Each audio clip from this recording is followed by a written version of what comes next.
Assalamualaikum warahmatullahi wabarakatuh. Waalaikumsalam. Kami dari kelompok 7 ingin memaparkan hasil diskusi kami tentang analisis transfer ke daerah dan dana desa atau THDD dalam kebijakan desentralisasi fiskal Indonesia tahun 2016 sampai 2020. Sebelumnya, perkenalkan anggota kelompok kami. Yang pertama ada Dwi Nur Febrianti, dua Alia Haidarini, Ilham Dwi Novianto, dan keempat Furqon Ahmad Fauzi. Next.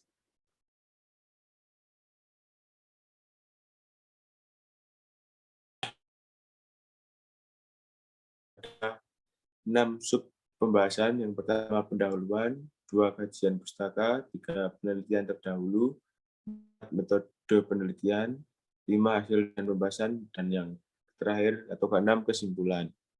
Next.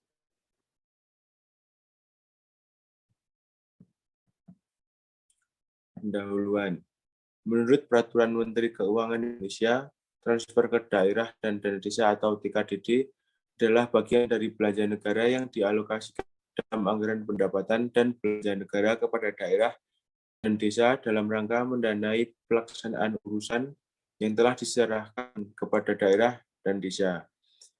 Implementasi desentralisasi fiskal berdampak pada transfer pusat serta menjadi faktor penting terhadap dinamika pembangunan daerah dan mempengaruhi kinerja perekonomian. Manfaat optimal dapat diperoleh jika kemampuan finansial memadai bagi pemerataan pembangunan sesuai dengan keinginan daerah untuk mengembangkan wilayah menurut potensi masing-masing dan pada akhirnya meningkatkan perekonomian nasional. Next.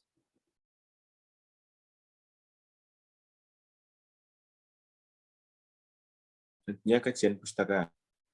Dalam Undang-Undang Nomor 32 Tahun 2004, desentralisasi diartikan sebagai penyerahan wewenang pemerintah oleh pemerintah pusat kepada daerah otonom untuk mengatur dan mengurus urusan pemerintahan dalam sistem negara kesatuan Republik Indonesia.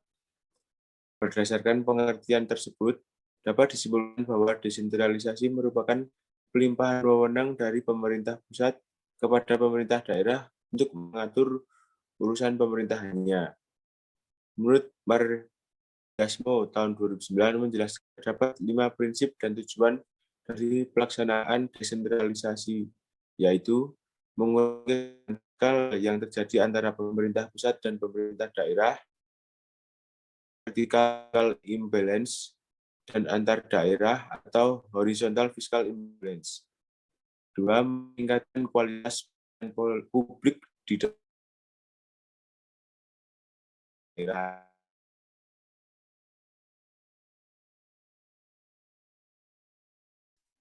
Keluaran dan akuntabel dalam pelaksanaan kegiatan pengalokasian transfer ke daerah yang tepat sasaran. Yang terakhir, mendukung kesinambungan dalam kebijakan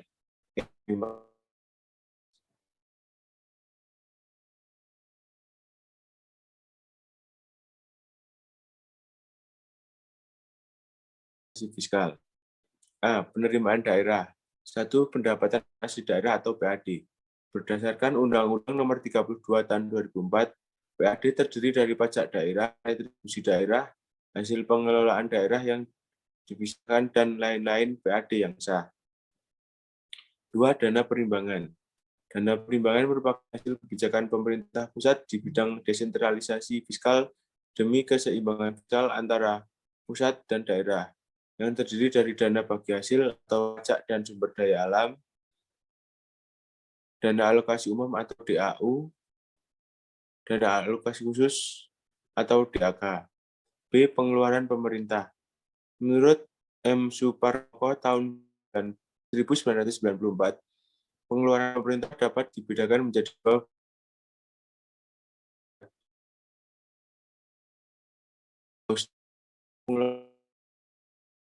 produksi dari sektor swasta ke sektor,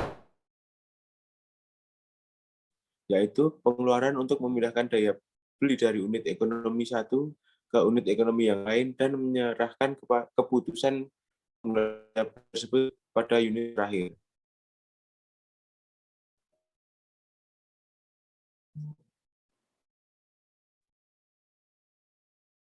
C. Anggaran penerimaan dan belanja APBD pada dasarnya memuat rancangan keuangan yang diperoleh dan dipergunakan oleh pemerintah daerah dalam melaksanakan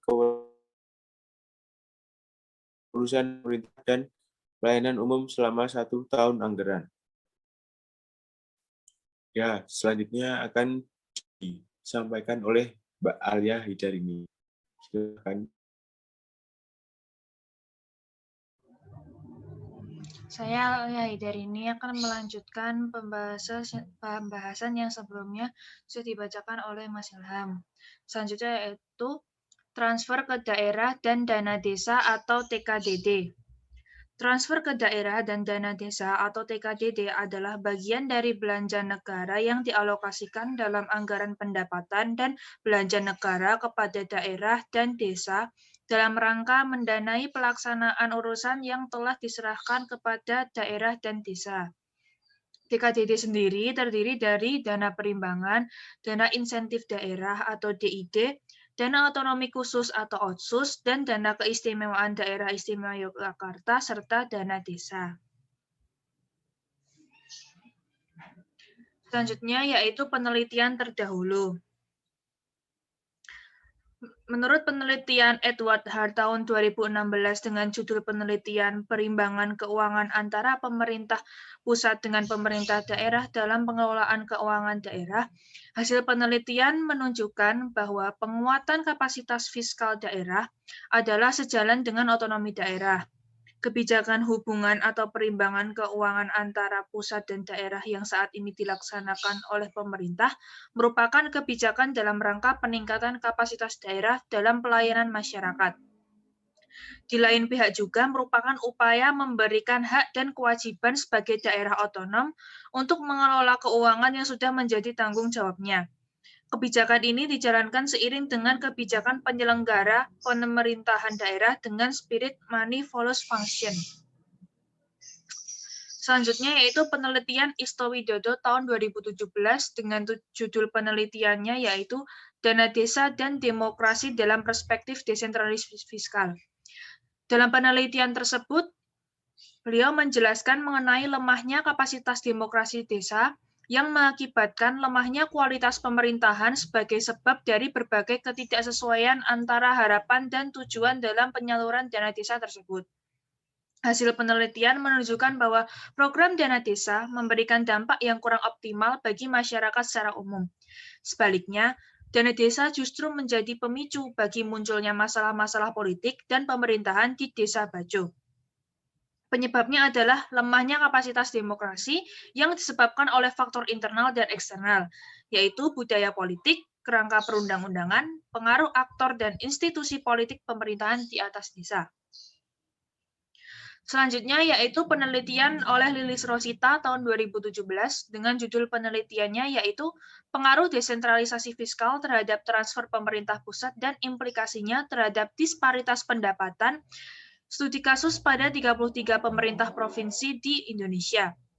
Dengan metode penelitian menggunakan metode deskriptif analisis dan verifikatif dengan pendekatan kuantitatif, yaitu analisis jalur atau path analysis.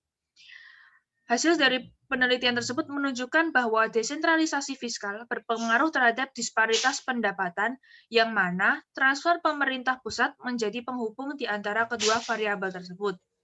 Jika desentralisasi fiskalnya tinggi, tetapi transfer pemerintah pusatnya rendah, maka disparitas pendapatannya juga akan rendah. Selanjutnya yaitu penelitian oleh Agus Bandiono pada tahun 2017 dengan judul penelitiannya yaitu transfer dana sebagai bentuk desentralisasi fiskal bagi pemerintah daerah. Penelitian ini menggunakan metode analisis deskriptif dan telaah kepustakaan atas pengelolaan transfer dana dari pemerintah pusat kepada pemerintah daerah di Kepulauan Riau. Hasil penelitian tersebut menunjukkan bahwa pelaksanaan desentralisasi fiskal telah membawa konsekuensi kepada perubahan peta pengelolaan fiskal di Kepulauan Riau dan pengelolaan keuangan yang terjadi menjadikan bantuan pemerintah pusat yang berbentuk general grants atau DAU maupun revenue sharing bagi hasil. Bantuan tersebut diarahkan untuk 1. Penciptaan keseimbangan fiskal baik vertikal maupun horizontal. 2. Menumbuhkan insentif dan atau adanya kendali bagi pemerintah daerah dalam melaksanakan segala fungsi atau kewenangan yang menjadi tanggung jawabnya dengan baik. Konsep perhitungan DAU tersebut harus mengacu pada konsep fiskal gap atau kebutuhan daerah kapasitas daerah, di mana kebutuhan daerah diukur dengan pendekatan pengukuran standar pelayanan minimal atau SPM, dan standar analisa belanja atau SAB dalam masing-masing daerah.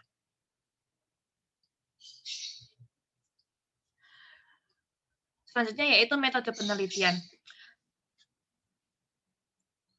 Penelitian ini menggunakan metode penelitian deskriptif dengan pendekatan kualitatif untuk menganalisis perkembangan TKDD dari tahun 2016 sampai tahun 2020.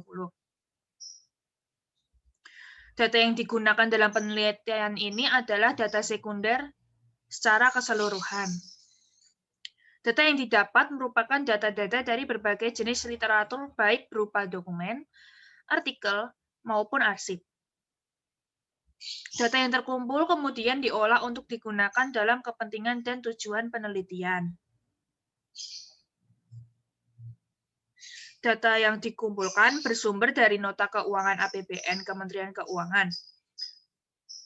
Studi literatur penelitian terdahulu juga digunakan sebagai acuan dalam mendeskripsikan perubahan maupun perkembangan dalam desentralisasi fiskal yang kaitannya dengan transfer ke daerah dan dana desa.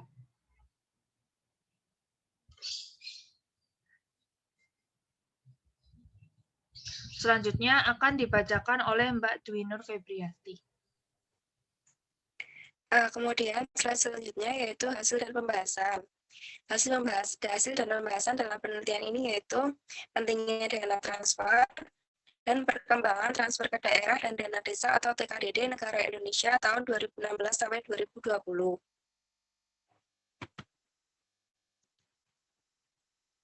Next.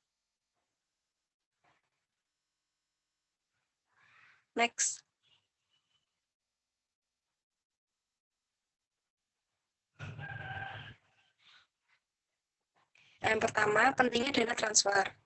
Transfer ke daerah adalah dana yang bersumber APBN yang dialokasikan kepada daerah dalam rangka pelaksanaan desentralisasi yang terdiri dari dana penimbangan dan dana otonomi khusus dan penyesuaian. Dana transfer ke daerah dialokasikan untuk mengurangi ketimpangan sumber pendanaan antara pusat dan daerah, mengurangi kesenjangan pendanaan urusan pemerintah antar daerah, mengurangi kesenjangan layanan publik antar daerah, mendanai pelaksanaan otonomi khusus dan keistimewaan daerah. Transfer ke daerah meliputi transfer dana perimbangan dan transfer dana otonomi khusus dan penyesuaian. Transfer dana perimbangan meliputi transfer dana bagi hasil pajak, transfer dana bagi hasil sumber daya alam, transfer dana alokasi umum, transfer dana alokasi khusus, dan transfer dana otonomi khusus Papua dan Papua Barat, Nangor Aceh Darussalam, dan dana penyesuaian. Yang pertama, penyaluran DPH PBB dan DPH PBHTB. Yang kedua, penyaluran DPH SDA. Yang ketiga, penyaluran DAU. Yang keempat, penyaluran DAK. Yang kelima, penyaluran dana otonomi khusus Papua, Papua Barat, dan Aceh.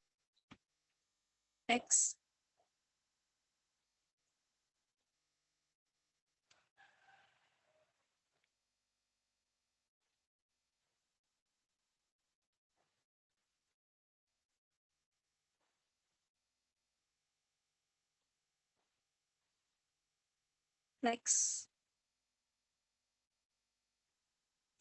Yang kedua, perkembangan transfer ke daerah dan dana desa TKDD negara Indonesia tahun 2016 sampai 2020. Yang pertama, perkembangan transfer ke daerah dan dana desa atau TKDD. Yang kedua, perkembangan dana bagi hasil atau DBH. Yang ketiga, perkembangan dana alokasi umum atau DAU.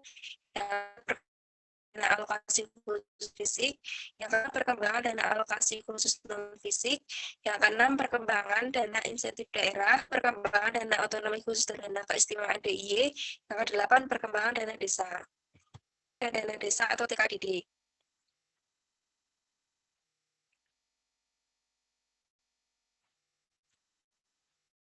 Next.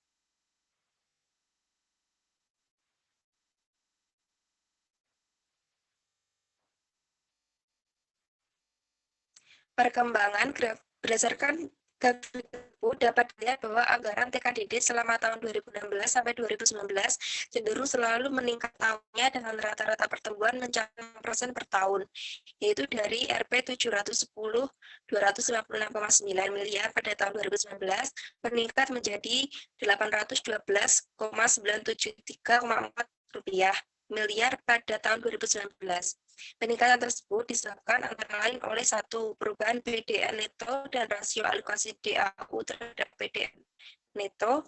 Yang kedua, peningkatan proyeksi pendapatan negara yang dibagi hasilkan.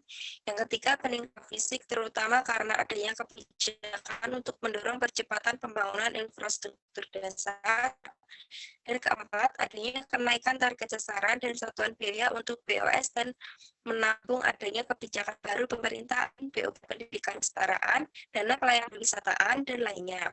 Pada tahun 2020, dengan adanya pandemi COVID-19, APBN mengalami perubahan signifikan termasuk KDD.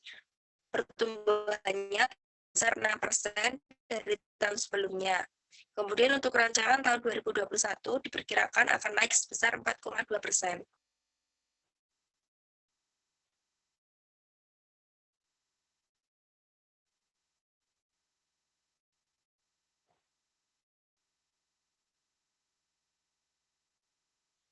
Next. Yang kedua, perkembangan dana bagi hasil atau DBH. Dalam periode tahun 2016 sampai 2019, peningkatan DBH terutama disebabkan karena peningkatan realisasi penerimaan negara yang dibagi hasilkan dari sektor pajak dan mulai pulihnya ICP dan harga komoditas pertambangan. Sementara itu, pada tahun 2020, realisasi DBH diperkirakan akan dipengaruhi oleh penurunan penerimaan negara sebagai dampak pandemi COVID-19. Untuk RAPBN tahun 2021, anggaran DBH direncanakan sebesar 102,748,6 miliar atau meningkat sebesar 16,329,9 miliar atau 18,9% dari tahun 2020. Fluktuasi DBH tersebut terutama diakibatkan oleh naik turunnya penerimaan negara yang dibagi hasilkan dan kebijakan pemerintah dalam penyelesaian kurang bayar DBH. Dalam periode tahun 2016-2019, peningkatan DBH terutama disebabkan karena peningkatan realisasi penerimaan negara yang dibagi hasilkan dari sektor pajak dan mulai pulihnya ICP dan harga komoditas pertambangan. Akan dipengaruhi oleh penurunan penerimaan negara sebagai dampak pandemi COVID. Next.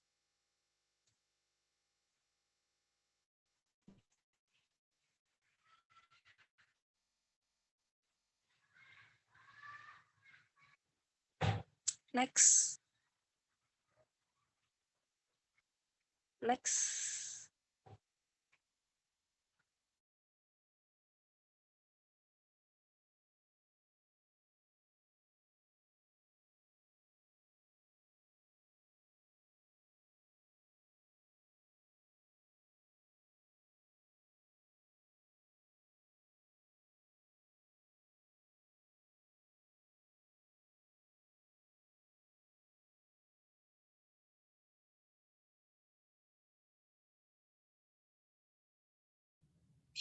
Sepertinya Mbak Febri terkendala sinyal, jadi sembari menunggu Mbak Febri masuk lagi, saya akan membacakan lanjutannya, yaitu perkembangan dana alokasi umum atau DAU. Berdasarkan grafik di samping dapat dilihat bahwa periode perkembangan dana alokasi umum atau DAU dalam periode 2016 sampai 2019 mengalami peningkatan dengan pertumbuhan rata-rata mencapai sebesar 3,03%, yaitu dari 360,8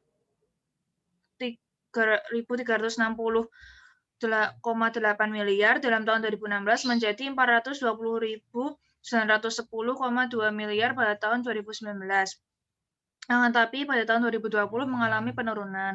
Hal ini sebagai akibat dari kondisi pandemi COVID-19 yang berlangsung sejak awal tahun 2020 yang telah mengoreksi target pertumbuhan ekonomi dan penerimaan negara, sehingga berdampak pada penyesuaian pagu DAU tahun 2020 yang disesuaikan menjadi 384.381,5 miliar. Kebijakan tersebut dilakukan untuk merespon penurunan target penerimaan pajak di saat kebijakan pembatasan sosial berskala besar atau PSBB yang diterapkan di hampir semua wilayah Indonesia yang berimbas pada pengurangan aktivitas perekonomian. Mbak Febri, apakah sudah bisa bergabung? Sudah. Oke.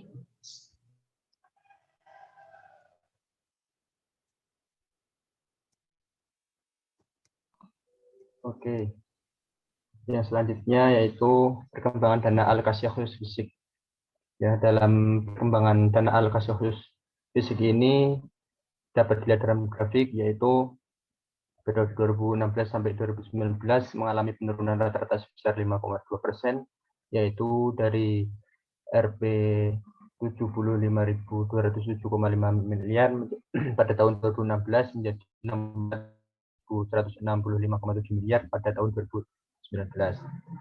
Nah, hal tersebut antara lain terkait dengan perubahan bidang dana alokasi khusus fisik dalam rangka perbaikan pengelolaan dan pelaksanaan yang mendukung pembangunan infrastruktur daerah.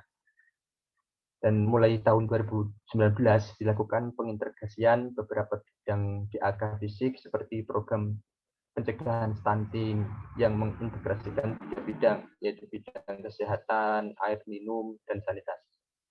Nah, dalam RAPBN tahun 2021, itu anggaran DAK fisik itu direncanakan sebesar 65.248,2 miliar atau lebih tinggi dari tahun sebelumnya, yaitu sebesar 21% dibanding dengan tahun 2020. Nah, dana alokasi fisik ini dialokasikan dalam APBN pada daerah tertentu dengan tujuan untuk mendanai kegiatan fisik yang merupakan urusan daerah dan sesuai dengan prioritas nasional untuk menjaga ketercapaian output dan outcome berupa penyediaan prasarana dan sarana pelayanan dasar publik, baik untuk pemenuhan standar pelayanan minimal dan pencapaian prioritas nasional maupun percepatan pembangunan daerah dan kawasan dengan karakteristik khusus dalam rangka mengatasi kesenjangan pelayanan publik antar daerah.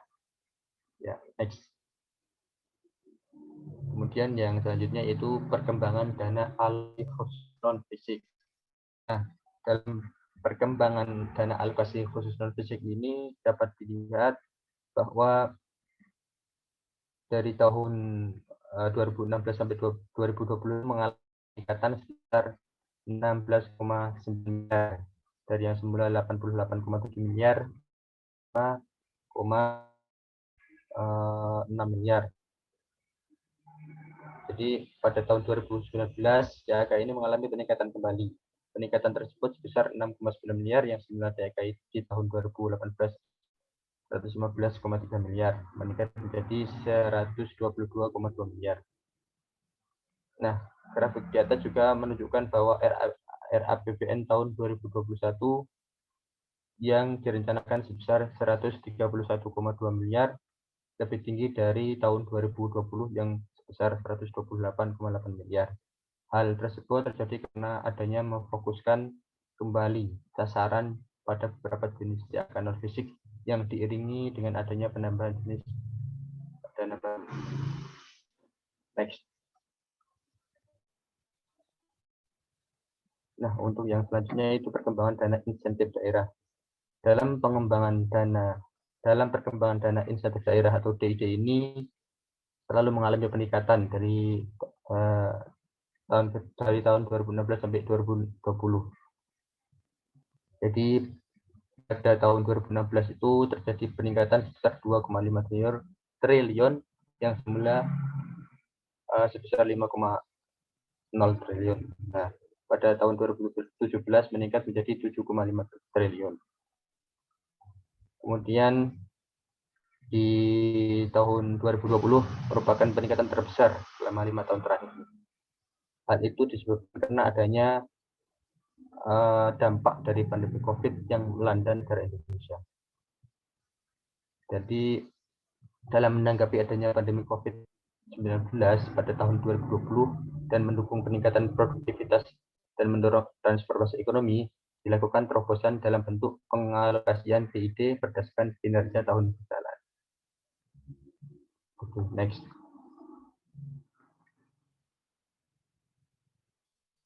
Dan yang selanjutnya itu perkembangan dana otonomi khusus dan dana keistimewaan DIY. Dalam hal ini, dana otonomi khusus itu dilakukan untuk beberapa provinsi saja, ya seperti Papua, Papua Barat, dan Provinsi Aceh. Nah, dana otonomi khusus ini dilaksanakan dalam rangka untuk menambah tambahan infrastruktur yang diarahkan untuk mempercepat penyediaan infrastruktur di kedua provinsi tersebut. Nah, ini mau habis ya, Mas? Oh, lanjut. Jadi terjadi peningkatan dari tahun ke tahun yang signifikan. Kemudian untuk yang dana keistimewaan DIY, mengalami pertumbuhan rata-rata sebesar 29,9%. Peningkatan tersebut terkait dengan pelaksanaan kewenangan yang dilaksanakan oleh pemerintah provinsi DIY tersebut. Nah, pada tahun 2016, dana keistimewaan DIY itu dialokasikan sama dengan tahun 2015, yaitu sebesar 0,5475 triliun. Kemudian di tahun 2017 mengalami peningkatan sebesar 252,5 miliar atau pertumbuhannya 46,1% menjadi 0,8 triliun. Pada tahun 2020 alokasi dana meningkat menjadi 1,3 triliun dengan pertumbuhan sebesar 10% dari tahun. Pada RAPBN tahun 2021 alokasi dana sama dengan tahun sebelumnya, yaitu sebesar 1,3 triliun. Dana ini diarahkan untuk meningkatkan efisiensi dan efektivitas penggunaan dana keistimewaan dalam melaksanakan keistimewaan, khususnya dalam mendorong pemulihan pasca pandemi COVID-19, baik pemulihan untuk sektor ekonomi, pelayanan publik, atau sosial budaya di masyarakat. Next.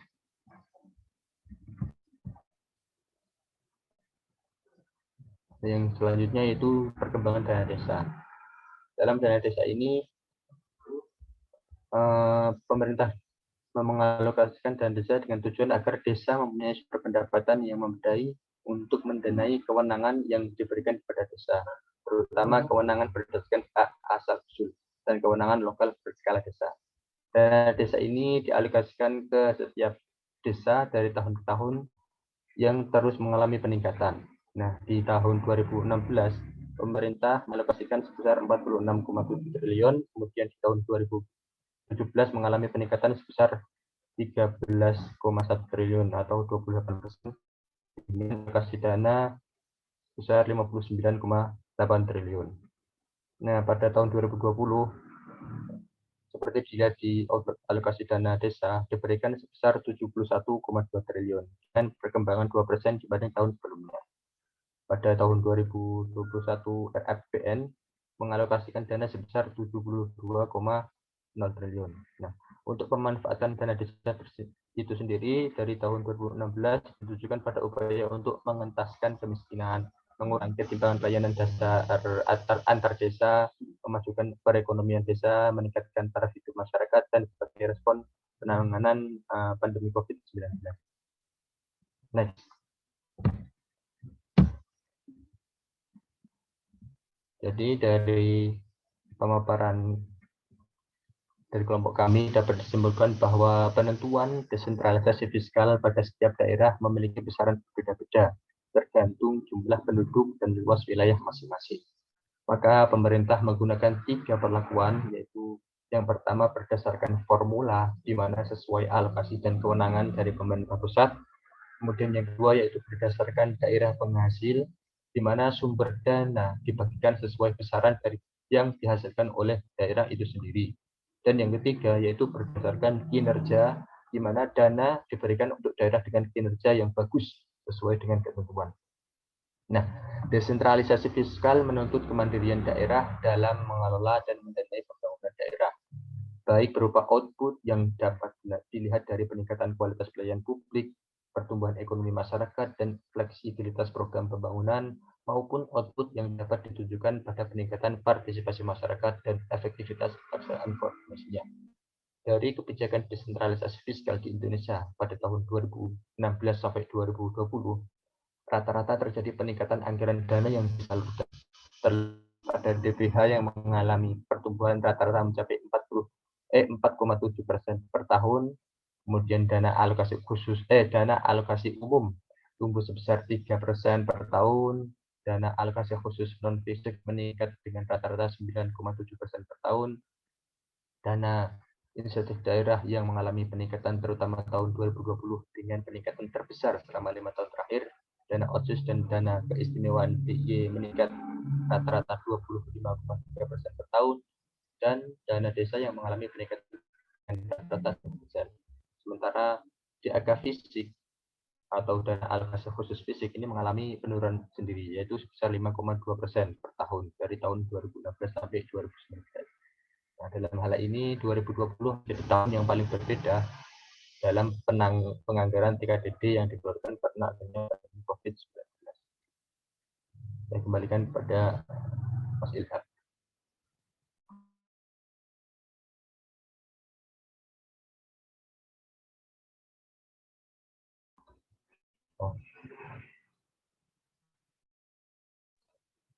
Mungkin dari Mas Ilham sedang terkendala sinyal. Jadi mungkin saya tutup untuk presentasi dari kelompok kami. Apabila ada kurang lebihnya mohon maaf, dan apabila dari teman-teman ada pertanyaan silahkan komen atau bertanya di kolom komentar atau yang telah disediakan. Sekian dari kelompok kami, apabila kurang lebihnya mohon maaf. Wassalamualaikum warahmatullahi wabarakatuh. Waalaikumsalam warahmatullahi wabarakatuh.